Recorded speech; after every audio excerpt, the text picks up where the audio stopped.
ओम नमो भगवते वासुदेवाय। ओम नमो भगवते वासुदेवाय।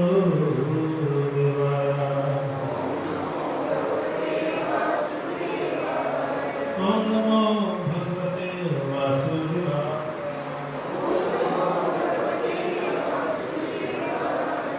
नारायणं नमस्कृत्य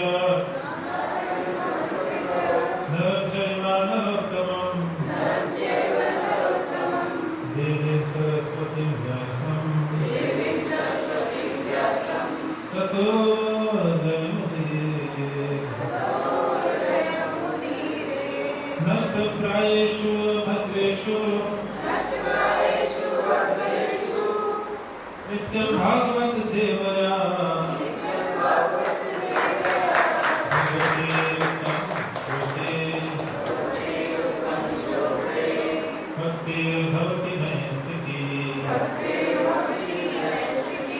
कृष्णाय वासुदेवाय देवकी नंदनाय च नंदगोपकुमाराय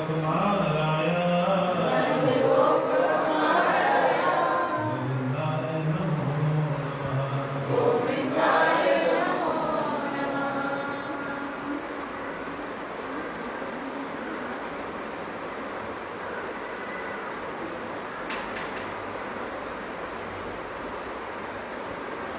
हरे कृष्णा। तो श्रीमद् भागवतम के तीसरे स्कंद 25वां अध्याय और श्लोक संख्या 20 की चर्चा करेंगे।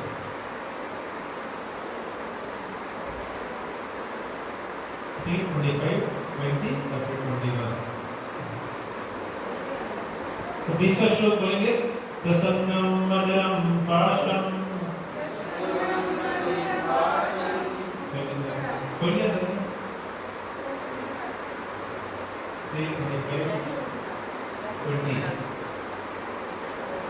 कितने लोगों के पास आगे आगे विषय के जो आगे समस्या प्रश्न दीजिए कृष्ण के साथ प्रश्न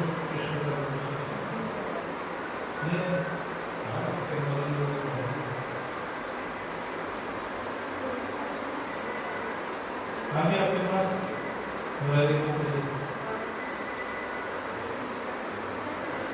आया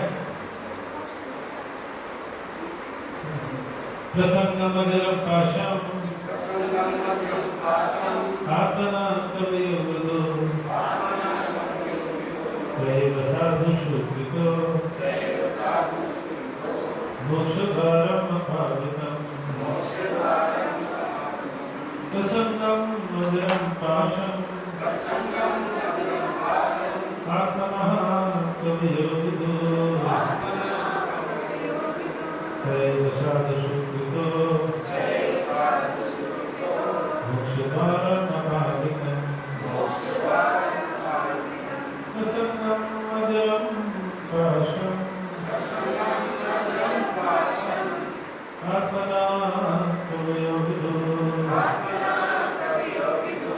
सैव साधुषु कृतो मोक्षद्वारम् अपावृतम्। इसमें बोल रहे हैं संग। संग का मतलब क्या होता है? संग का मतलब क्या होता है? साथ साथ होने से क्या हो जाता है? आपस में किसी चीज के साथ मान लीजिए आप तकिया आपके साथ साथ है, अब 20 साल से तकिया यूज कर रहे हो, आपको तकिया से क्या हो जाएगा? आसक्ति हो जाएगी। ठीक। तो संग का मतलब होता है अटैचमेंट। दो चीज एक दूसरे से अटैच है, ये दो लोग आपस में अटैच है, ये लोग हमेशा संग संग चलते हैं। ठीक है। प्रसंग का मतलब क्या है? प्रशब्द लेकर तो क्या होता है? हाँ, प्र का मतलब होता है प्रतिष्ठित रूप है, जहाँ पे भी प्र लगे, प्र या भी, हाँ, मतलब जैसे मूढ़ा मतलब बिल्कुल मूढ़, विमूढ़ मतलब विशेष मूढ़, ठीक है। और हाँ, प्र का मतलब होता है प्रतिष्ठित, मत का मतलब पागल और प्रमत्त का मतलब बहुत पागल। तो संग का मतलब आसक्ति और प्रसंग का मतलब गाढ़ी आसक्ति। प्रसंगम अजरम, इस संसार में हम रह रहे, संसार के साथ में हर चीज से हमें क्या होती रहेगी? आसक्ति। आप घर में रह रहे, कमरे से, घर के पेट से, सोफा से, सबसे क्या होने लग जाती है? आसक्ति। घर के सदस्यों से भी आसक्ति। पुराने समय में हम जाते हैं तो हमारा स्कूल था, आप भी देखिए खुश रहते हो मेरा स्कूल यहाँ पे मेरी बात नहीं आएगी, ठीक है। तो क्या हो गया?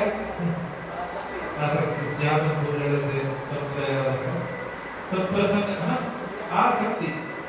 तो ये जो इस संसार के अंदर में हर व्यक्ति की ना जाने कितनी सारी आसक्ति है ना, अनेक प्रकार से अनेक चीजों से वो आसक्ति हो रही है। फिर ये बोलते हैं संसार के अंदर जो आसक्ति है वो कैसी है? अजरम। कैसी है? जरा का मतलब होता है जरा, जरा का मतलब बुढ़ापा। तो जरा का मतलब होता है जो क्या हो जाए, बूढ़ा हो जाए। अजर का मतलब क्या है? तो रस्सी है जो बूढ़ी हो जाती है, मतलब रस्सी मतलब जो टूट जाती है। किसलिए? देखा पुरानी रस्सी जूट की, आज तो प्लास्टिक वाली नहीं बूढ़ी होती, पूरी जूट वाली रस्सी होती थी। तो 7-2 साल के अंदर में क्या हो जाती थी? बूढ़ जाती, बूढ़ी हो जाती है, कभी टूट जाएगी। परंतु तो ऐसी भी रस्सी आज आने लगी है जो कि क्या होती है? अगर आप लगा दीजिए तो धागे नहीं आने लगे। तो धागा हमें मालूम करके आती है, कई बार भगवान की तो तोड़ दो तो हाथ में जाता है, पहले धागा तोड़ना कितना आसान था, अच्छे धागे, अब तो सिल्वर पर। तो प्रसन्न अजरम, तो ये ऐसा अटैचमेंट है संसार के अंदर में लोगों का कि जो कि इस संसार की आसक्ति जो है वो जराग्रस्त नहीं है। हमारा शरीर जराग्रस्त हो जाता है, हम मर जाते हैं, परंतु हमारी आसक्ति कहाँ छोटे में खेले थे, आज बड़े हो गए, बूढ़े हो गए, परंतु देखो मेरा कमरा, मेरी क्लास, तेरी क्लास निकाल दिएगा कितना आसान। तो बूढ़े होते चले जाते, शरीर बूढ़ा होता जाता है, परंतु हमारी इच्छाएं और आसक्ति कभी भी वृद्धावस्था नहीं प्राप्त करती, वो कभी भी वृद्धावस्था नहीं पाती। आत्मनल कवियो विदु, बुद्धिमान विदु मतलब कवि विदु, तो बुद्धिमान लोग हैं, कवि लोग हैं, बुद्धिमान लोग हैं, लर्नेड लोग हैं, फिलोसोफर मुनि इत्यादि हैं, उस चीज को समझते हैं कि संसार के अंदर में आसक्ति किसी भी चीज से, छोटी छोटी चीज से भी आसक्ति रहती है। गाड़ी से आसक्ति होती है, घोड़ा से आसक्ति होती है, घर से आसक्ति होती है, और धन से न जाने कितनी आसक्ति होती है, और सबसे ज्यादा रेपुटेशन से। ये मैं समाज से हूँ, परिवार से हूँ, समाज के अंदर में मेरी कैसे बोली जा रही है, सब लोग मुझे क्या कर रहे हैं, कैसे कर रहे हैं, पोजीशन से आत्मा का भी। तो इस संसार की आसक्ति से हम प्रायः जो बड़े बड़े लर्नेड मुनिगण भी होते हैं वो कह रहे हैं कि इस संसार की आसक्ति से निकल सकते हैं, नहीं सकते, तो निकल पाना लगभग असंभव है, लगभग असंभव है। कितना आप सोच के जाए, हम इस शरीर नहीं, आत्मा है, और आत्मा के जैसे ही बाद में आया उसने इसने ये नहीं लिया, आपका ये उठा लिया, अरे तेरी मेरी सब चल रहा है, ठीक है। कितना फिलॉसफी सुन ले, परंतु जैसे ही परिस्थिति आएगी सब बिगड़ जाएगा। परंतु ये श्लोक बोले भगवान कबीर जी, परंतु एक तरीका बता रहे हैं कि जब फिलॉसफी ठीक है, तो फिलॉसफी सुनने के बाद फिर हम जैसे कि तैसे वैसे ही रहते हैं, as it is. Bhagavad Gita यथारूप, तो Bhagavad Gita as it is यथारूप, हमारा स्वभाव भी कैसे बना हुआ है, यथारूप, कोई छेद नहीं है। तो इसमें भी दिया हुआ भागवतम अजरम, अजरम का मतलब एज इट इज यथारूप, वैसे ही रहेगी, आसक्ति वैसे ही रहेगी। खाली फिलॉसफी सुनने लगे तो क्या फिलॉसफी नहीं बता रहे कि क्या तरीका है, क्या तरीका है, जरा ये अटैचमेंट को कैसे आप ओवरकम कर सकते, एक ही तरीका है। हम शरीर नहीं है, भगवान के अक्षर बना, ठीक है, तो उससे काम नहीं हो रहा है, तो एक तरीका बोलते हैं मेरे बुझे स एवा साधुषु कृतो मोक्ष द्वारा अपावृत, मतलब खुल जाएगी, क्या खुल जाएगी, मोक्ष द्वार खुल जाएगी। अरे आसक्ति का क्या हुआ, एक तरीका है, अगर आसक्ति को उस प्रकार से हम डील करेंगे तो संसार से आसक्ति छूट जाएगी और मोक्ष द्वार खुल जाएंगे। ऐसा कैसे होता है? वही आसक्ति अगर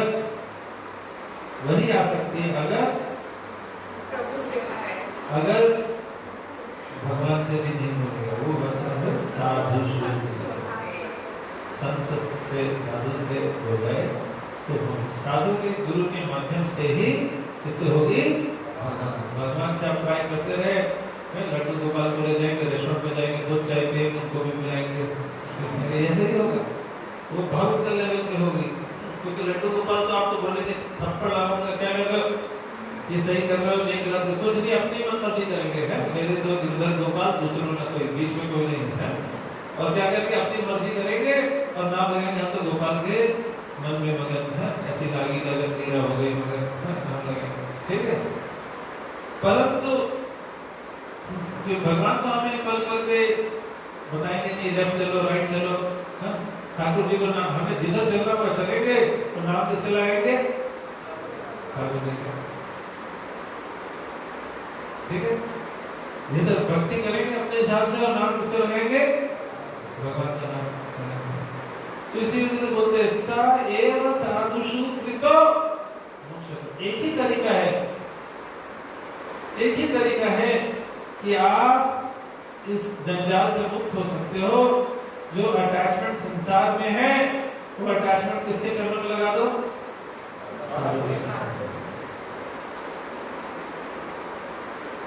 अगर विद्वान महान संत प्रामाणिक संत के चरणों में जिसके अंदर का आध्यात्मिक गुण है उसमें हम लगाते हैं तो क्या होता है?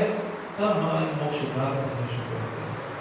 क्योंकि हम भगवान का डायरेक्ट लगाते हैं, भगवान का डायरेक्ट लगेंगे भी नहीं और लगाएंगे भी तो आर्टिफिशियल होंगे, तो दिखावे के ज्यादा होंगे और चल अपनी मनमौजी रहेगी रहेगी।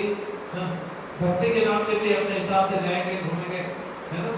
कई सारे लोग पहले गोवा मनाली घूमने जाते थे और अभी वृंदावन जाते हैं, वहां पे जाके पूरा फैशन करते हुए जाते हैं, अलग अलग रंग बिरंगे तरीके की चीजें खरीदते हैं, मुंह में 10 जगह राधे राधे कृष्ण लगाते हैं, रस्सी के चौड़ी खाते हुए कितने वर्षों से चक्कर लगाते हैं। कुछ चेंज हुआ? कब कुछ चेंज हुआ? हमें से भी कई लोग ऐसे होंगे जो पहले जाते रहते होंगे गिरिराज इधर में, कुछ चेंज हुआ? चेंज कब आना शुरू हुआ? जब हमने साधु के आश्रय में ओके है कि जितनी मात्रा में साधु हमारे जीवन में आएंगे उतनी मात्रा में हमारे मोक्ष बात पड़ेगी, उतनी मात्रा में एक्चुअली हम भगवान भक्त बनेंगे। पहले चले तो भगवान भक्त कहते हरियाणा में या इसी एरिया में चले जाएंगे तो ऑलमोस्ट हाँ 3 से 2 घर में गोपाल जी होंगे, होंगे नहीं होंगे? तो जीवन कैसा होगा? गोपाल जी के अनुसार या अपने अनुसार?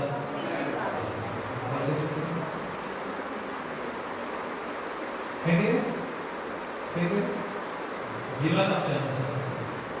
सो हमारे जीवन में मेन चीज जाएगा कब? जब सदैव साधु और साधु के अनुसार, ये साधु के आगे हम कब बात करेंगे? जब सदैव साधु जो अटैचमेंट हमें संसार से है, जो अटैचमेंट हमें अपनी पोजीशन से है, जो अटैचमेंट अपने धन से है, जो अटैचमेंट अपने फीलिंग से है, वो किससे हो?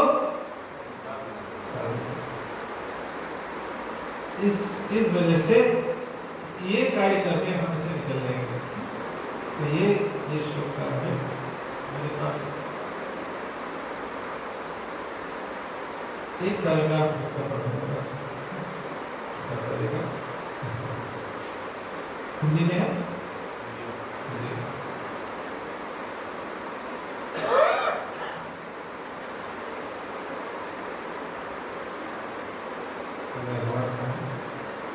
प्रत्येक विद्वान व्यक्ति अच्छी तरह जानता है संसारिक आसक्ति की ही आत्मा का सबसे बड़ा बंधन है, किंतु वही आसक्ति यदि स्वरूप सिद्ध भक्तों के प्रति हो जाए तो मोक्ष का द्वार खुल जाता है। ठीक है, स्वरूप सिद्ध का मतलब क्या है? उनको पता हो गोप या गोपी है। स्वरूप क्या है? क्या है जीव का? जीव का स्वरूप है ऐसा आपको बता रहा मैं गोपी हूँ, वो आपको बिल्कुल बता रहा है या नहीं, आपको वेरीफाई भी नहीं हो सकता है। आपको एक चीज देख सकती है क्या? वो भगवान की सेवा में सतत लगा हुआ है या नहीं, ये चीज आप देख सकते हो। वो गोप गोपी है, रात में बैठे हुए वो मैं करके गाय की तरह बोल रहा है, वो आपको समझ में नहीं आएगा। ठीक है, परंतु भगवान का दास है, ये आपको विजिबल दिख जाएगा। तो तात्पर्य यहाँ स्पष्ट बताया गया है कि भक्ति को मिलाए बिना ज्ञान तथा वैराग्य कभी पूर्ण नहीं होते। निर्जीवाना या ठीक है,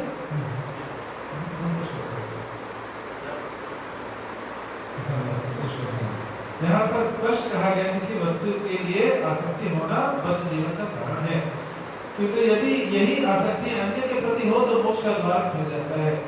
आसक्ति की हत्या नहीं की जा सकती, इसे केवल स्थानांतरित करना होता है। भौतिक वस्तु की आसक्ति को भौतिक चेतना कहते हैं। कृष्ण के भक्तों के लिए आसक्ति को कृष्ण चेतना भावनामृत भक्ति कहते हैं। फलतः चेतना आसक्ति का अभिव्यक्ति माध्यम है। यहाँ यह स्पष्ट उल्लेख है कि जब हम अपनी भौतिक चेतना को शुद्ध करके कृष्ण चेतना कर लेते हैं तो हमें मोक्ष प्राप्त होता है। इस कथन के बावजूद कि आसक्ति का परित्याग किया जा सकता है, जीवात्मा के लिए संभव नहीं है कि वह अनासक्त हो सके। जीव में स्वभावतः किसी न किसी वस्तु के से आसक्त होने का झुकाव होता है। हम देखते हैं यदि किसी के कोई आसक्ति की वस्तु नहीं होती तो उसे संतान से नहीं होती, तो अपनी आसक्ति कुत्ते तथा बिल्लियों में संकलित कर देता है कि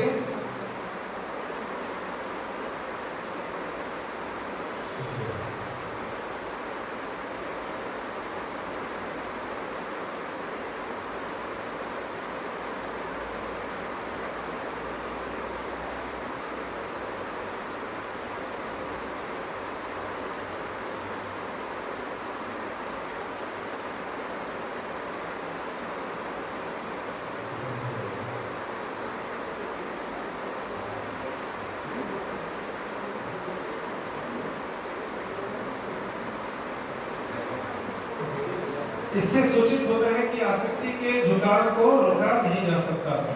इसे श्रेष्ठ कार्य के लिए उपयोग में लाना चाहिए। भौतिक वस्तुओं के प्रति हमारी आसक्ति होने से हमारी बद अवस्था चलती रहती है, किंतु यदि इसी आसक्ति को भगवान में या अपने भक्त में लगा दिया जाए तो मोक्ष का स्रोत बन जाती है।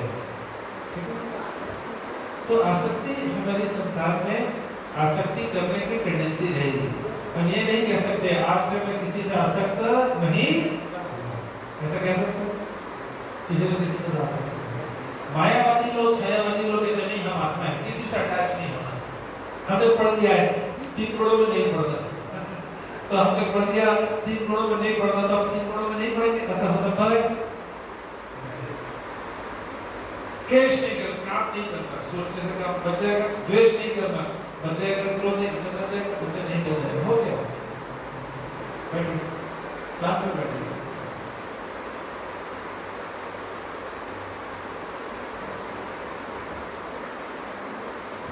हमारे सोचने मात्र से हमारे जीवन में चेंज कैसे चेंज आएगा? चेंज आएगा जब हम इससे आसक्त हो जाएंगे और हमारे जीवन का एक ही ध्येय बन जाएगा कि हम क्या करें। जैसे एक युवक युवती से युवक से आसक्त हो जाते तो क्या होता है, उसके मन में रहता है कुछ भी करो इस व्यक्ति को किसी न किसी तरह बुझा लो, पसंद कर लो, है कि नहीं? हम उसी प्रकार 24 घंटे वही सोचता है। उसी प्रकार से जो व्यक्ति साधु से आसक्त हो जाता है उसके जीवन में एक ही लक्ष्य बचता है। क्या लगता है? क्या लगता है? किस प्रकार से मैं साधु को पसंद कर सकता हूँ, किस प्रकार से मैं गुरुजनों को पसंद कर सकता हूँ। एक ही लक्ष्य, इसी को कहते हैं विश्वनाथ ठाकुर व्यवसायत्मिका बुद्धि। एक ही जीवन का लक्ष्य है, सारी चीज कैसे साधु को पसंद किया जाए। वो संसार में कुछ बड़े कार्य करने ही नहीं आता, वो संसार में उसका एक कार्य है, मैं यहाँ पे अपने गुरु को प्रसन्न करने के लिए प्रयास कर रहा हूँ, भक्तों को प्रसन्न करने के लिए प्रयास कर रहा हूँ। मैं यहाँ पे कोई वाइस प्रेसिडेंट बनने नहीं आया हूँ, मैं यहाँ पे कोई बड़ा प्रचारक नहीं हूँ, लेक्चरर नहीं हूँ, हाँ, मैं यहाँ पे कोई बड़ा बुक डिस्ट्रीब्यूटर नहीं हूँ, कीर्तन नहीं हूँ। मैं क्या हूँ? अपने गुरु का दास, मैं भक्तों का दास, मेरा और कोई आइडेंटिटी नहीं है। उनकी प्रसन्नता में मेरी सक्सेस है। किसमें सक्सेस है? उनकी प्रसन्नता में मेरी सक्सेस है, मेरे अचीवमेंट में मेरी सक्सेस। यस्य प्रसादा भगवत प्रसादो यस्या प्रसादान् गति कुतोऽपि ध्यायस्तु तस्य यशस्वी संतं वन्दे गुरो श्रीचरणारविन्दम्। तो क्या है, जब गुरुगण भक्तगण प्रसन्न हो रहे हैं तब क्या है, हमें पता है कि अब क्या हो गया, भगवत प्रसाद। अगर वो प्रसन्न नहीं हो रहे हैं, असप्रसन्न, तो मेरी कोई भी गति, कितना भी हम भागा दौड़ी कर ले, इस संसार के अंदर में लोग किस किस चीजों से आसक्त हो जाएंगे, किस किस व्यक्ति से आसक्त हो जाएंगे, तथाकथित बहुत सारे तीर्थ या धाम के भी आसक्त, परंतु किसी संत के प्रति शरणागत और किसी के प्रति होते भी हैं तथाकथित शरणागत हो गए, तो उसमें उनका अटैचमेंट साधु के प्रति जाते हैं और दान देते वो देते हैं, परंतु उनका एजेंडा होता है यहाँ पे हम साधु जी को दान देंगे तो हमारे बिजनेस में ये फायदा करा देंगे, हमारे घर में ये फायदा करा देंगे। हाँ, यहाँ तो आसक्ति किससे है, धन से या साधु से? आसक्ति धन से। यहाँ पे साधु जी को हम प्रणाम करेंगे, आजकल के ये भी हो गया है, कई सारे साधु वगैरह की पॉलिटिकल बड़ा ऊंचा पहुंच चुकी है, तो लोग उनके आसपास चक्कर लगाने लग जाते हैं, इनसे हम करा देंगे तो हमारा ये परमिशन निकलवा देंगे, हमारा ये परमिट दिलवा देंगे, हमारा रुका हुआ काम चलवा देंगे, तो हम क्या करेंगे, 50 लाख डोनेशन देंगे, हमारा 5 करोड़ का काम हो जाएगा। ठीक है, तो इस प्रकार से साधु के आगे पीछे बहुत चक्कर लगाने की बहुत चलती है, परंतु इस प्रकार से चलने चलाने के चक्कर में हम आगे पीछे कई सारे फॉलोअर घूम भी रहे होंगे, बहुत भीड़ चल भी रही होगी, पर ये भीड़ उनको जेन्युइनली प्रसन्न करने के लिए नहीं है, उनके माध्यम से खुद को प्रसन्न करने के लिए, अपना उल्लू सीधा करने के लिए। ठीक है, तो इसी वजह से जो जेन्युइन साधु है वैसे चापलूस भीड़ के चक्कर में नहीं पड़ता। जैसे जड़ भरत, वो अपने आप को छुपाते हुए घूम रहे हैं, है ना। प्रभुपाद जी भी प्रोपेगेंडा करते हुए नहीं, कल कितना अच्छा उदाहरण दिया श्रीमान साक्षी गोपाल प्रभु ने कि जब पूछा गया, अमिताभ बच्चन ने पूछा गया हरे कृष्णा मूवमेंट यानी कि इस्कॉन के संस्थापक आचार्य का नाम क्या है, option A B C D, तो इतनी नहीं पता। हरे कृष्णा मूवमेंट के बारे में बहुत सुना, इस्कॉन के बारे में बहुत सुना, अभी बॉम्बे में जुहू में बॉम्बे में मेट्रो बन रही है, इस्कॉन मंदिर के बगल में वो मेट्रो स्टेशन का नाम भी दिया था हरे कृष्णा हरे रामा मेट्रो स्टेशन।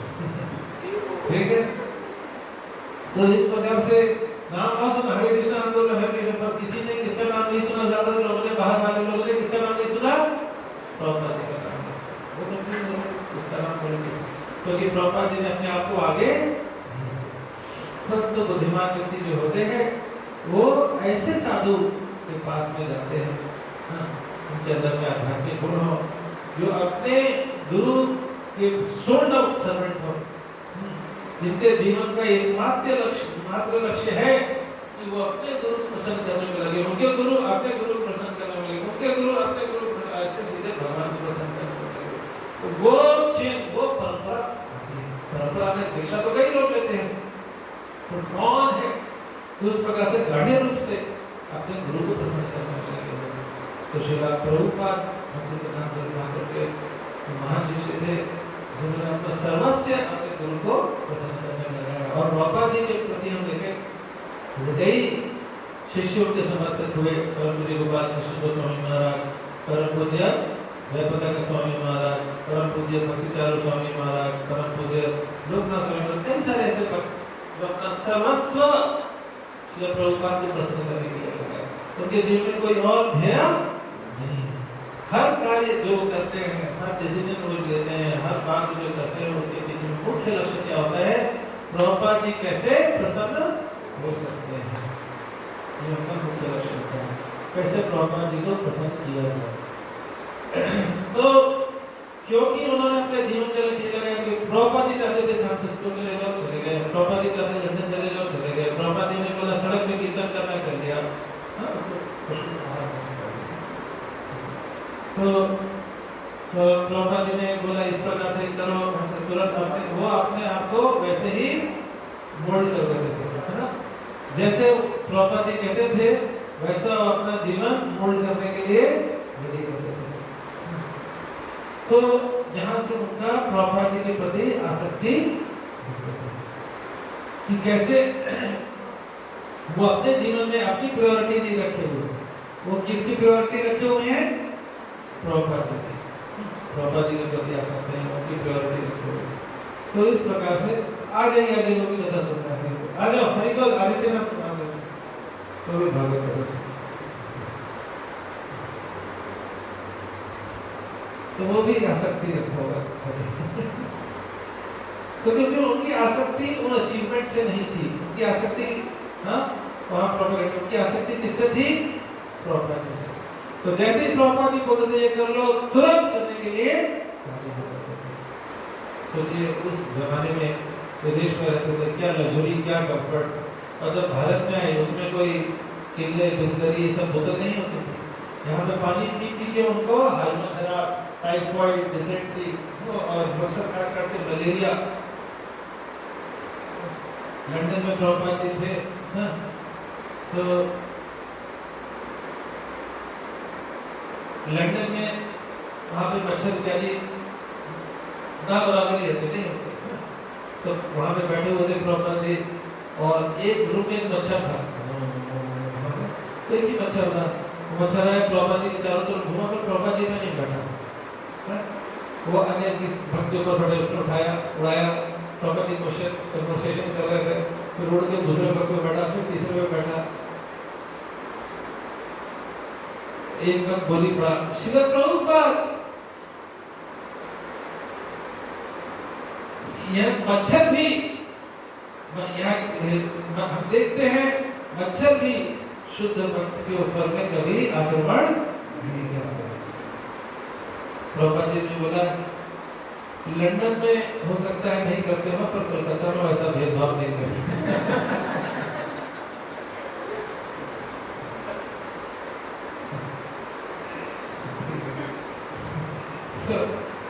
उस समय भारत में भयंकर मच्छर थे इसके, और श्री प्रभुपाद जी क्या करते थे?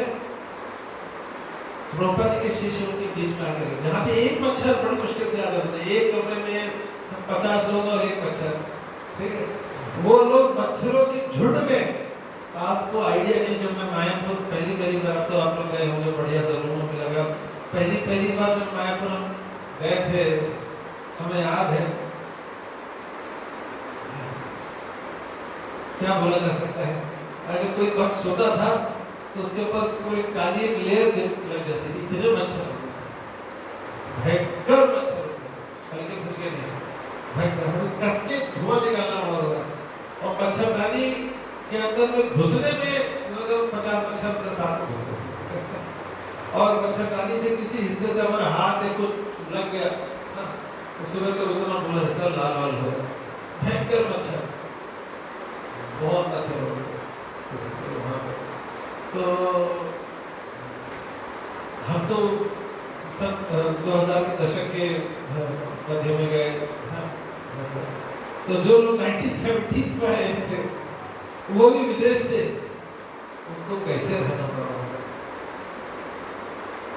और उस समय कंस्ट्रक्शन कार्य चल रहा था, सीमेंट आता था, गिट्टी आती थी, ईंटें आते थे, और चोरी होते थे। आप भारत में आप समझ पाते थे, उनको समझ नहीं आ रहा था, हम कॉन्ट्रैक्टर को पैसा देते हैं तो ये चोरी करता है, यहाँ पे जानती दे दो तो भी चोरी करता है, ठीक है।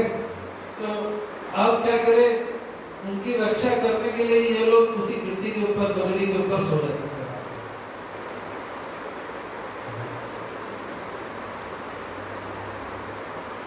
तो प्रभुपाद जी का सामान चोरी नहीं करना, प्रभुपाद जी सुनकर आपके प्रेम से को, तो इतना उनको अपने गुरु से प्रेम था कि किस बैकग्राउंड से थे, और बड़े बड़े घरानों से थे, परंतु कितना ऑस्टेरिटी करने के लिए रेडी हो गए, कितनी तपस्या करने के लिए रेडी हो गए, कितना अपने आप को एडजस्ट करने के लिए रेडी हो। एक बार प्रभुपाद जी कहते हैं, यहाँ पे 4 में बोले कि चलो बॉम्बे का प्रेसिडेंट बन गए, वहाँ पे पाकिस्तान भेजा, वहाँ चले गए, अफ्रीका जाओ, वहाँ चले गए, अपने आप को मोल्ड करने में उनको कोई भी दिक्कत नहीं होती थी, क्योंकि प्रॉपर भी अपने आप को मोल्ड करने में कभी तो हमारे जीवन का सार्थक होना किस चीज पर निर्भर है कि हम गुरु परंपरा के हाथों में कितने बढ़िया निमित्त कर सके। आजकल पूरी दुनिया के लोग रामलला के लिए दर्शन करने जाते हैं। कितने लोगों ने किया है रामलला का दर्शन? रामलला के श्री विग्रह कैसे है? कितने लोगों को बहुत सुंदर लगे। तो कैसे बने? वो छेनी हथौड़ी से बने। वो छेनी हथौड़ी आज म्यूजियम में रखी गई है, इससे रामलला है कि नहीं? आप बताइए उस छेनी हथौड़ी का क्या योगदान था, क्या कंट्रीब्यूशन था, क्या मैं और से बेटर शब्द यूज करूंगा, उनकी क्या योग्यता थी जिससे उनको ये सम्मान प्राप्त हो? की कुर्ती में लगे क्यों उनको यूज करते रहे? क्यों उनको हटा के फेंका? क्यों नहीं कोई दूसरी क्यों नहीं लेके आए? हाँ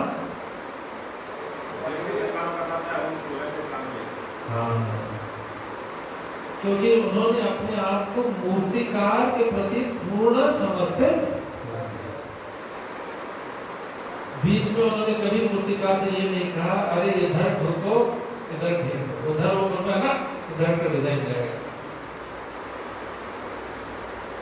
उन्होंने बीच में अपनी बुद्धि अपना सामर्थ्य लगाया कैसे मूर्तिकार को और सहयोग करना, कैसे मुझे शार्प होने देना, कैसे मुझे ठोके जाने में चिल्लाना नहीं है। कभी उन्होंने इसमें अपनी बुद्धि नहीं लगाई कि मूर्तिकार ऐसे क्यों कर रहा है, वैसे करना चाहिए, वैसे करने को बोला ऐसे। तो वो पूर्ण रूप से ये इंस्ट्रूमेंट बनने के लिए जब हम कहते हैं इंस्ट्रूमेंट ना, तो थोड़ा ध्यान रखना चाहिए। इंस्ट्रूमेंट किसको निमित्त कहते हैं ना, इसको कहते हैं निमित्त। ये होता है इंस्ट्रूमेंट। हथौड़े को इंस्ट्रूमेंट कहते हैं ना, छेनी को इंस्ट्रूमेंट कहते हैं, छेनी को। ये होता है इंस्ट्रूमेंट। जैसे ठोका गया वैसे ठोके, जैसे लेफ्ट जाने को बोला लेफ्ट, जिसको बोला राइट जाने को वैसे राइट, बस कुछ भी और चीज नहीं। प्रभुपाद जी कहते हैं मेरा I have only one credit in this matter, मेरे सक्सेस का कोई और कारण नहीं है। एक ही चीज है कि मेरे गुरु महाराज ने मुझे जैसा कहा मैं वैसा एज इट इज कर रहा हूँ। और प्रभुपाद जी अपने शिष्यों के साथ में पत्राचार करते रहते थे और पत्राचार करते हुए इनको लंदन भेजा 3 कपल्स को। कोई बात नहीं, रहने को जगह नहीं मिल रही है, कोई बात नहीं, कीर्तन चालू रखो। एक स्टोर में 6 लोग रह रहे कमरे के अंदर में, कोई बात नहीं, आशा रख के जाओ कीर्तन करो। अब ये बताइए लंदन में उस जमाने में जहाँ लॉर्ड्स लेडीज बड़ा सोफिस्टिकेटेड कल्चर, वहाँ पे सड़क पे जाके अगर कोई कीर्तन करेगा, भारत की बात नहीं कर रहे, सोनीपत की बात नहीं कर रहे, लंदन के उस जमाने में कोई जाके कीर्तन सड़क पे खड़े होकर चिल्ला चिल्ला के गाएगा तो उसको क्या कहेंगे? प्रति नहीं। खाने रहने के लिए क्या हिसाब है पता नहीं। एक श्याम सुंदर प्रभु थे, उनको बढ़ईगिरी आती थी, तो एक घर में काम चल रहा था, वहां पे उन्होंने बढ़ईगिरी का काम ले लिया। तो एक वो काम करने में लगते थे जिससे उनको वहां पे रहना अलाउड हो जाता था, खाने को मिलता था, खाना वो लोग बनाते। बाकी 5 लोग कीर्तन करने चले जाते थे, छठे श्याम सुंदर लोग काम करते थे। इस प्रकार से और जैसा जैसा प्रॉपर डायरेक्ट करते रहे वैसा वैसा हम लोग करते हैं। ये उनका बहुत बड़ा गुण है। तो जब हम निमित्त बनते हैं, जब हम कब निमित्त बनते हैं? जब हम आसक्त होने के लिए, जब हम आसक्त होते हैं साथ में। अगर हम आसक्त होते हैं तो हम क्या करते हैं? उनके प्रति पूर्ण निमित्त बन के उनके हिसाब से, उनके इंस्ट्रूमेंट के हिसाब से चलने के लिए रेडी हो जाते हैं। नहीं तो कई शिष्य ऐसे भी थे जिन्होंने क्या किया? श्री प्रभुपाद के अगेंस्ट में षड्यंत्र रचना भी शुरू कर दिया। ऐसे शिष्य गूगल करना शुरू कर दिया। ये करना प्रभुपाद जी बहुत दुखी हुए उस परिस्थिति से। तो ये हमें भक्ति में बहुत ध्यान रखना है कि हम यहाँ पे कोई प्रचारक बनने नहीं आ रहे हैं, कोई बड़े मैनेजर बनने नहीं आ रहे हैं, हम कोई बहुत बड़े अचीवर बनने नहीं आ रहे हैं। हम क्या करने आ रहे हैं? हम गुरु और भक्तों को, हरि गुरु वैष्णव को प्रसन्न करने के लिए आ रहे हैं। हमारे जीवन की सफलता उनकी प्रसन्नता में है। यस्य अप्रसादात् न गति कुतोऽपि, जिससे प्रसादा और इसी वजह से उचित ये रहता है कि हमें पता चले कि हम उनके भाव के अनुसार कार्य कर रहे हैं कि नहीं। ये चीज़ बार बार पूछते रहना, how can I serve you, how shall I serve you, क्या मेरी सेवा ठीक है, मैं क्या कर सकता हूँ। ठीक है, ये भाव एक शिष्य के बना रहे, उसका जीवन हमेशा अच्छा होता है। इसी वजह से विनम्रता का लक्षण है। हाँ? क्या है विनम्रता का मतलब? I need correction, I need improvement, I need guidance. Her level पे I need guidance. अगर मुझे गाइडेंस की आवश्यकता नहीं, मैं ऑलरेडी सब जानता हूँ, I know better, तो क्या हो गया? ये विनम्रता का लक्षण है, ये अहंकार का लक्षण है कि मुझे गाइडेंस की आवश्यकता नहीं, मैं सब समझदार हूँ। और ऐसा क्या होता है? प्रभुपाद जी के कुछ शिष्य जब ऐसा लक्षण शो कर रहे थे तो प्रभुपाद जी ने कथा सुनी। क्या कथा सुनी? एक चूहा था, बहुत परेशान था बिल्ली से, और बिल्ली उसको पकड़ने मारने के लिए कई बार जान बचा के बस किसी तरह निकल गया था। तो एक दिन उस एरिया में साधु आ गए उसके घर में, तो साधु के पास जाके बोला, साधु महात्मा बचाओ बचाओ। बोले क्या हो गया? तो बिल्ली मुझे मार जाएगी, खा जाएगी, तो क्या चाहते हैं मुझे क्या करो, आप चूहा रहूंगा तो इनको मारी देंगे, आप मुझे बिल्ली बना दो। तो साधु ने कहा, बोला क्या बोला? बिल्ली भव। बिल्ली बन गई। अब बिल्ली बन के बढ़िया था, तो वो बिल्ली आती तो ये भी बिल्ली करते थे। थोड़ा टाइम बाद क्या हुआ, बिल्ली से तो बिल्ली को तो उसने धोखा तुमको दिया। थोड़ा टाइम बाद कौन आया? कुत्ता आया। वो बिल्ली को अरे बिल्ली जान बचा के भाग गया, बिल्ली से बचा तो क्या हो गया? कुत्ता आ गया। अरे कुत्ता फिर आगे साधु महात्मा बचाओ। बोले क्या हो गया? तो कुत्ता मेरे पीछे पड़ गया, तो मैं क्या करूं? बोले कुत्ता तो मुझे मार ही देगा, एक काम करो आप मुझे क्या बना दो? कुत्ता बना दो। उसने क्या बोला? कुकुरा भवा, कुकुर बन गया। ठीक है, तो पहले मुश्किल था यानी कि चूहा था, तो क्या बना? बिल्ली बना। बिल्ली से फिर क्या बना? कुकुर बन गया। अब कुकुर के इधर जंगल था, थोड़ा आगे के एकदम से एक दिन आया, कौन आ गया? शेर। और शेर उसके पीछे ऐसा पड़ा, बाप रे बाप, जान बजा के पत्थर। तो शेर तो छोड़ा नहीं, जंप लगा भी दिया शेर ने, पर किसी तरह कुत्ता बच गया अपने पलटी खा के। और फिर आया, जान बची तो बची गए थे पता नहीं। और साधु महात्मा ने बोला क्या हुआ?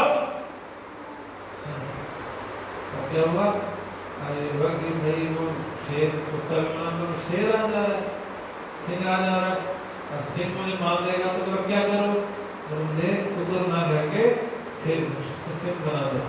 तो क्या होता है? सिंह बन गया। तो घूम के आया, साधु महात्मा के सामने बैठ गया, और मुझसे जीप निकाल के मक्कर पे लगे, चल लपटवाने लगे। साधु ने मुझे क्या हो गया? क्या हो गया? बोले आप साधु महात्मा क्या करूं, बड़ी भूख लग रही है। और साधु की तरफ देख के बोलने लगे, मां प्रसादी दोगे? साधु की तरफ, साधु समझ गया कि इसके क्या भाव चल रहा है, क्या चल रहा है, क्या करेगा। साधु ने क्या बोला? खुदा मुश्किल भाव। क्या बोला? खुदा मुश्किल भाव। खुदा आप क्या बन जाओ?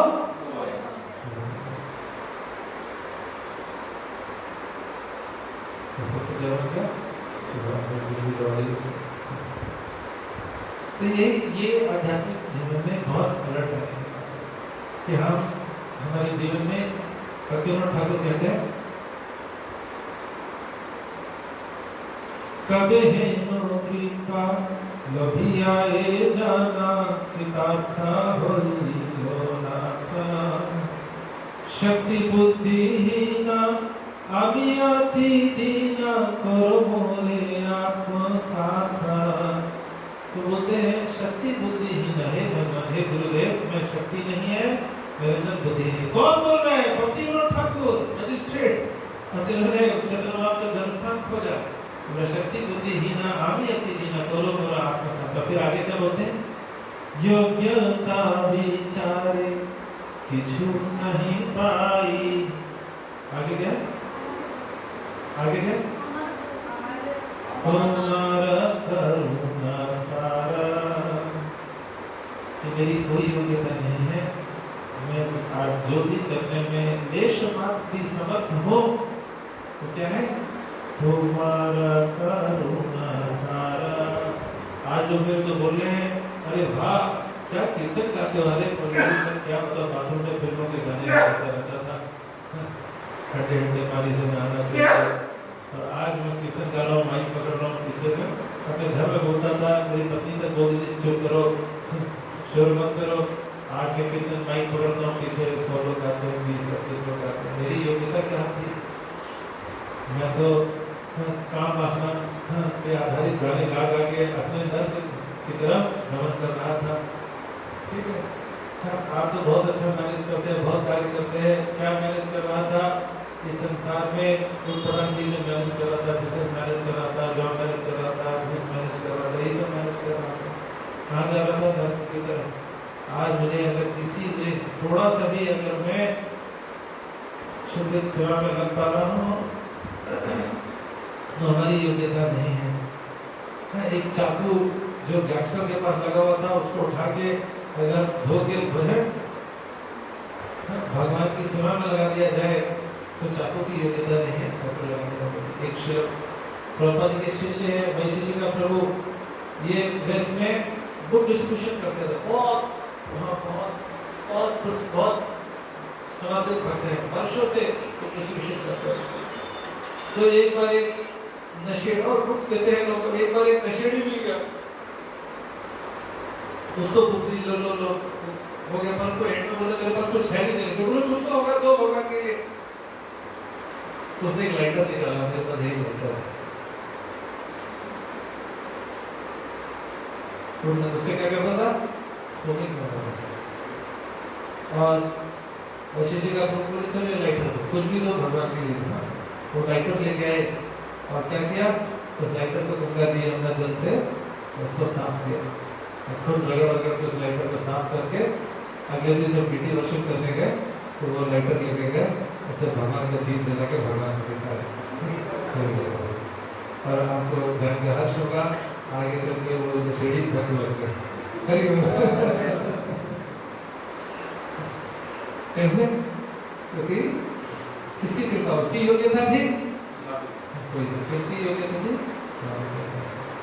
हमारे तमाम गुणों को अनदेखा करके साधु स्वीकार करते हैं, ये हमारे कम्युनिकेशन, ये हमारी कम्युनिकेशन भी हम तक लिखा है, तुम्हारा करुणा सार शक्ति बुद्धि हीना हमें अति दीना करो मेरे आत्मा।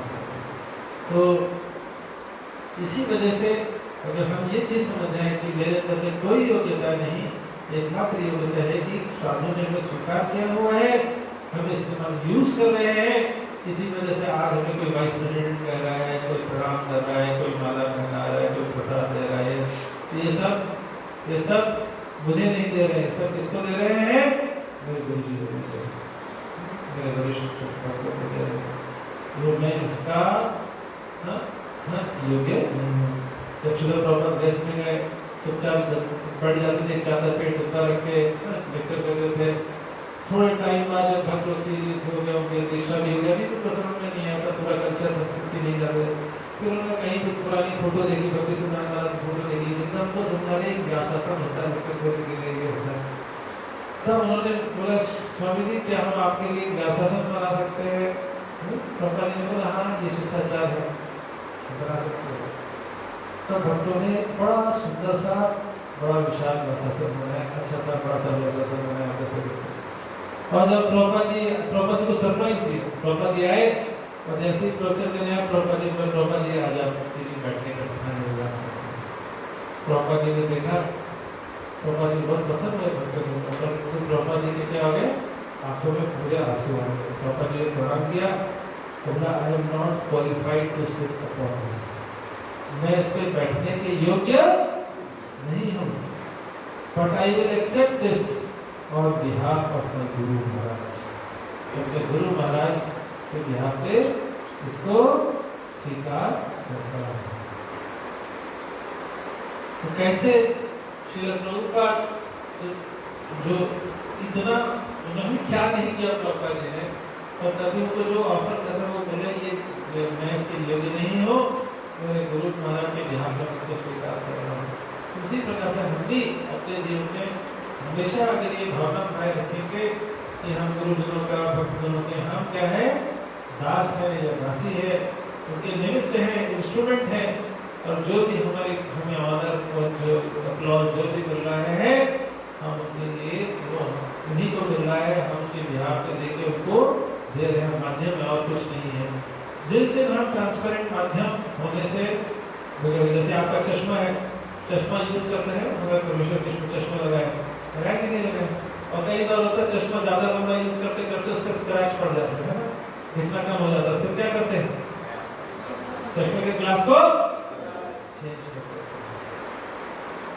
उसी प्रकार से हमारी योग्यता तब तक है जब तक हम ट्रांसपेरेंट मीडियम होगा, ट्रांसपेरेंट होगा चश्मा, और जिस दिन ट्रांसपेरेंट मीडियम होना बंद कर दिए उस दिन क्या होगा, पुनर्मुष्टिक धरा, क्या हो जाएगा, पुनर्मुष्टिक धरा। क्योंकि गुरुजन, गुरु परंपरा, भगवान अपना कार्य स्थापित करने के लिए आए हैं, और हम उसमें अगर विरोध अवरोध करेंगे तो फिर भगवान किसी और को माध्यम बनेंगे। ये हमारे लिए बहुत महत्वपूर्ण शिक्षा है। ट्रांसपेरेंट मीडियम बन पाने में डिफिकल्टी क्या होती है, जब हम इंस्ट्रूमेंट बनने के लिए रेडी नहीं होते, जब हमारा गुरु परंपरा के प्रति आदर और आसक्ति नहीं, इसको बोला स एव साधु शुद्धो मोक्ष द्वारम अपावृतम्। हरे कृष्ण। किसी को कोई प्रश्न?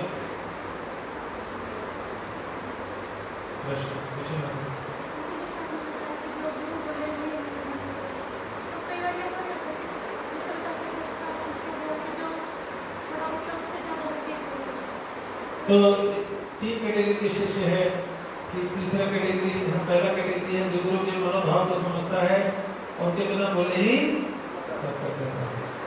दूसरा कैटेगरी है जो गुरु के बिना बोले पे जो बोलता है वो करता है। तीसरा कैटेगरी है गुरु बोलते जो छोड़ करता वो अपने मन की है, ठीक है। और एक चौथा कैटेगरी है वो करता है अपने मन की है और नाम बोलता है मुझे गुरु का पता है मनोभाव।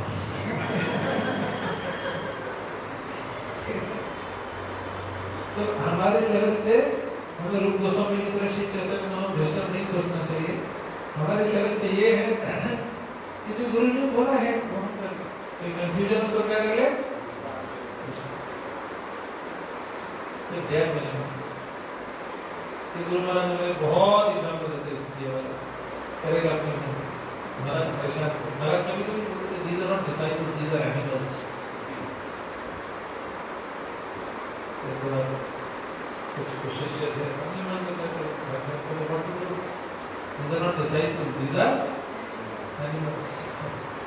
पब्लिक में नहीं बोलेगा, जब सन्यासी से तो महाराज के लिए प्रॉब्लम क्रिएट करते थे, ऐसा कार्य करते थे जिससे उल्टा लोग फिर आगे बोले महाराज आपके भाई क्या कर रहे हैं, आप क्या कर रहे हैं। महाराज चाहते थे किसी और पकड़ दो, कुछ और देते थे, ब्लेम किसको सहना पड़ता था, महाराज ने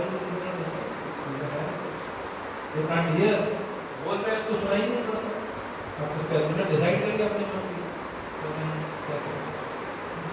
इसी वजह से ध्यान पूर्वक क्या करना बहुत जरूरी है, श्रवण ध्यान जैसा बोला गया वैसा, कोई कंफ्यूजन है, कोई आइडिया है, अच्छी बात है, परंतु क्या कर लेना चाहिए, कंसल्ट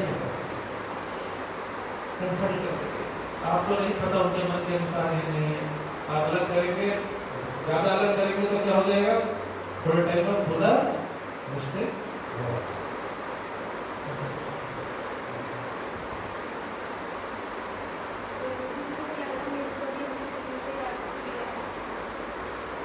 क्या नहीं है,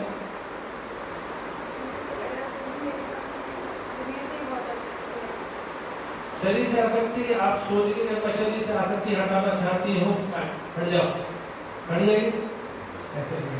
अभी हमने बताया कैसे हटेगी। इस संसार में हर चीज से आसक्ति आप भूल के सोच के नहीं हटा सकते। इस संसार में चाहे शरीर है, परिवार है, घर है, सब चीज से समाज में अपनी रेपुटेशन में सबसे आसक्ति रहेगी, तो तब तक रहेगी जब तक साधु से आसक्ति नहीं हो। साधु से आसक्ति का मतलब ये नहीं कि साधु से आसक्ति तो प्रॉपर किसी मच्छर भी बढ़ गया वो भी मैं आसक्त हूँ। साधु से आसक्ति का मतलब है कि इसके परिजन भी हो सकते हैं, अरे तो मेरे पिताजी है, ये है, चाचा जी है, तब है। साधु से आसक्ति का मतलब है उसके प्रसन्नता अनुसार कार्य करना, उसकी इच्छा अनुसार कार्य, उसको प्रसन्न करने के लिए कार्य करना, उसके आगे मतलब ये साधु के आसक्ति।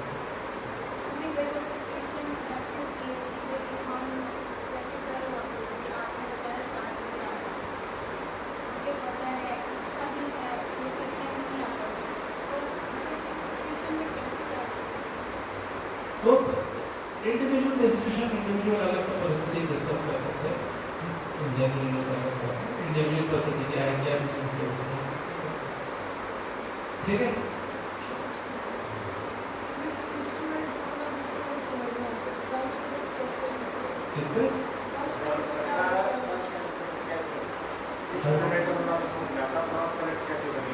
ट्रांसपेरेंट का मतलब इंस्ट्रूमेंट, ट्रांसपेरेंट का मतलब जैसा हमें बोला गया है उसी माध्यम से उसी मैसेज को आगे फॉरवर्ड करना, उसी प्रकार से कार्य करना, ठीक है। जो इच्छा ऊपर से, जिस इच्छा से हमें कार्य सौंपा गया है उसी इच्छा को इम्प्लीमेंट करना। तारा इच्छा बलवान पश्चात देते ठान ठान सकल गई कृष्ण नाम। भक्ति सिद्धांत ठाकुर के इच्छा को लेकर प्रॉपर जरूरत पे लिख रहे हैं, आपकी इच्छा बलवान है, आपकी इच्छा से सब कोई कृष्ण नाम लेगा। सही से महंत गुरु जग तेरा मध्य गुरु कृष्ण भक्ति दे भाई। आप महान गुरु है जगत में, पूरे विश्व में आपके माध्यम से कृष्ण प्रचार होगा। कर्म करने कौन जा रहा है? परंतु आज्ञा किसकी थी? तो जैसा बोला है वैसे उसी प्रायोरिटी के माध्यम से। भक्ति सिद्धांत ठाकुर ने बोला मंदिर बनाना ठीक है, परंतु ज्यादा इंपॉर्टेंट है पुस्तक के वितरण करना, प्रचार करना है। प्रभुपाद ने क्या किया? मंदिर बनाने पे ज्यादा फोकस किया या प्रचार पे ज्यादा फोकस किया? मंदिर भी बनाए जिससे प्रचार कार्य के लिए कोई व्यवस्था तो चाहिए, पर मंदिर बनाए प्रचार के लिए, खाने पीने सोने के लिए नहीं बनाए, ठीक है। तो यहाँ पे कई सारे आध्यात्मिक संस्थाओं के केंद्र होंगे सोनीपत में, है कि नहीं है? कुमारी वालों के होंगे, इसके होंगे। अब जाते तो जाइए तो क्या पड़े होते हैं? बंद पड़े होते हैं, महीनों महीनों तक कोई कार्यक्रम नहीं होता। तो ऐसा केंद्र होने से कोई फायदा हमारे लिए भी बेनिफिट नहीं होगा, ठीक है। तो जैसा उनकी इच्छा है प्रभुपाद जी ने उसी हिसाब से प्रायोरिटी करते हुए कार्य करते हैं। प्रभुपाद जी ने शिष्य को देखे थे, जैसे प्रभुपाद जी बोलते थे अब ये करो, अब ये करो, हिसाब से करो, ये प्रायोरिटी करो, बिल्कुल हम लोग वैसा करेंगे। अपना रेजिस्टेंस, अपने मनोभाव से रेजिस्टेंस, कोई आइडिया तो शेयर करते थे। प्रभुपाद को दैट्स नॉनसेंस। पहले क्या हो रहा था, 4 महीने में एक वॉल्यूम प्रिंट हो रही थी स्मॉल प्रेस में। वो लोग नई मशीन लेके आए, प्रभुपाद जी पहुंचे, वहाँ से प्रभुपाद जी को दिखाया, प्रभुपाद नई मशीन आए, अब तो प्रिंटिंग बहुत बढ़िया हो गई। तो उनकी स्लो स्पीड से पीछे कई सारी बुक्स ट्रांसलेट हो गई थी, रिकॉर्ड हो गई थी, प्रिंट नहीं हो पा रही थी। तो 17-18 वॉल्यूम प्रिंट नहीं होता थे, पेंडिंग थे। और प्रभुपाद जी अब हम अपनी प्रिंटिंग स्पीड डबल कर रहे हैं। 4 महीने में एक बुक प्रिंट होती थी, अब हम 2 महीने में एक बुक कर रहे हैं। हरि को सर्वकाली बनाने लगा। प्रभुपाद जी ने बोला one book in 2 months. Prabhupada yes. Prabhupada बोला that's too slow. पर प्रभुपाद जी 4 महीने में होती, हमने डबल स्पीड कर दी। ऐसा नहीं हमने 10% पढ़ाई, 20% पढ़ाई, वो भी बहुत होता है। ट्रेन प्रति एकदम से डबल चला दीजिए तो कितना काम होगा। तो हमने डबल स्पीड कर दी, इतना इम्प्रूवमेंट किया। तो अब हम 2 महीने में, हर 2 महीने एक वॉल्यूम दे देंगे। प्रभुपाद जी ने बोला एक काम करो, मुझे 17 वॉल्यूम पेंडिंग है, अगले 2 महीने में मुझे 17 वॉल्यूम चाहिए।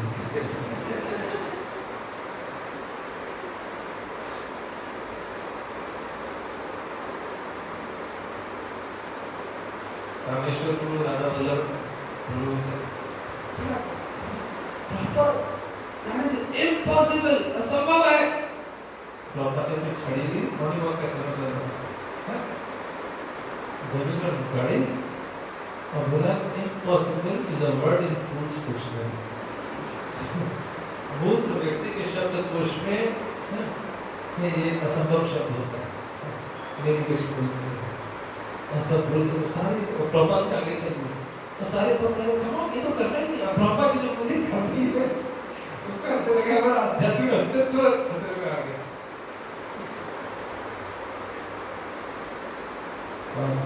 आपको जान के हर्ष होगा, अगले 2 महीने की समाप्ति में 17 वॉल्यूम प्रिंटिंग के लिए जारी करेंगे। और जब 17वीं वॉल्यूम प्रिंट होके आई, रुक्मिणी द्वारकाधीश के पास लॉस एंजलिस मंदिर में प्रभुपाद जी इसमें वृंदावन आ गए थे। जब रुक्मिणी है मंदिर में रुक्मिणी द्वारकाधीश के चरणों में 17वीं वॉल्यूम अर्पित हुई, एक भक्त टेम्पल हॉल में गा रहा था, नाच रहा था और रो रहा था। ऐसा उन्होंने मेहनत की थी, ऐसे मेहनत की थी। हर एक भक्त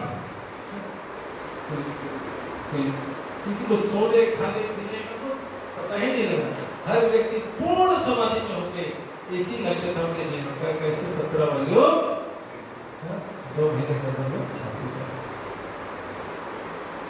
पेंटिंग करते करते भक्त सो जाता था और पीछे से दूसरा प्रिंटर आके पेंटिंग कंप्लीट हो जाता था।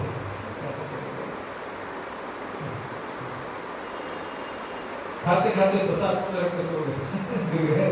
ऐसी हालत कंप्लीट करें 17 वॉल्यूम। तो ये मेडिटेशन प्रॉपर्टी के सोचने का अपने हिसाब से नहीं, इसके हिसाब से not my way but by way, मेरे हिसाब से नहीं, आपके हिसाब से। ऐसे ही एक नहीं अनेक एग्जाम्पल,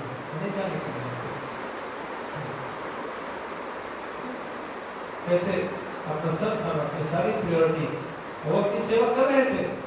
उन्होंने प्रभुपाद जी को उंगली उठाई, पल्ला आ गया, बूढ़ा ये हो गया वो गया ना, ऐसा कुछ लोग थे ऐसा बोलने वाले। उनका क्या हो गया? पुनर्मुष्टि भाव, पुनर्मुष्टि भाव। प्रभुपाद जी ने बोला ऐसे हजारों शिष्यों से अच्छा आई नीड वन ब्रह्मा। ऐसे को शिष्यों में नाम लेने लेटेस्ट में भी है, प्रभुपाद जी ने ऐसे शिष्य नहीं किए।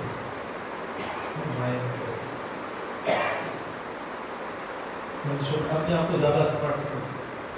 तो दिस स्मार्ट होना, हमें कार्य गुरु की आज्ञा कैसे पालन करनी है उस पर होना चाहिए स्मार्टनेस। गुरु की आज्ञा क्यों पालन करनी है इसमें स्मार्टनेस, तो स्मार्टनेस नहीं है वो क्या है? फूलिशनेस, महान अहंकार के लक्षण है, वो एक व्यक्ति के पतित जीवात्मा का लक्षण। इसी वजह से हम आध्यात्मिक जगत से भौतिक जगत में आए। क्यों? हमें कृष्ण की इच्छा से हटके अलग चलने की इच्छा है। ठीक है, हम सोचते हैं हम बड़ा काम करके इंप्रेस कर देते हैं। हमारे जीवन में लक्ष्य रहा है कर्म मिश्र भक्ति, इसको कहते हैं शुद्ध भक्ति। क्यों? हमारा लक्ष्य है कुछ अचीव करने का, कुछ करके दिखाने का। परंतु भक्ति का मतलब कुछ करके दिखाना नहीं है। भक्ति का मतलब क्या है? भगवान को और गुरु को प्रसन्न करना। करके दिखाना होता है कर्म, भक्ति का मतलब होता है प्रसन्नता। दोनों में भेद आए समझ। तो जो कुछ करके दिखाना चाहते हैं चलो मैं, तो वो गड़बड़ है। तो जो इंस्ट्रूमेंट बनना चाहते हैं वो भक्त होते हैं। जो करके दिखाना चाहते हैं वो कर्म के प्रभाव में होते हैं। और सैकड़ों के हजारों जन्म लेने के जब तक उस आसक्ति से नहीं निकलेंगे और नहीं बच सकते, उनसे अपराध भी हो जाएगा। गुरु अविद्या, अविद्या का अपराध। हरे कृष्ण। श्री प्रभुपाद की जय, श्रीमद् भागवतम की जय। आप सभी का धन्यवाद। हरे कृष्णा कृष्णा कृष्णा हरे हरे, हरे राम राम राम हरे हरे। अगर आप सभी भक्तों को उचित लगे तो जब कभी कोई भी यहाँ पे डिवोटी या वरिष्ठ आ रहे हो तो यहाँ पे भागवत क्लास की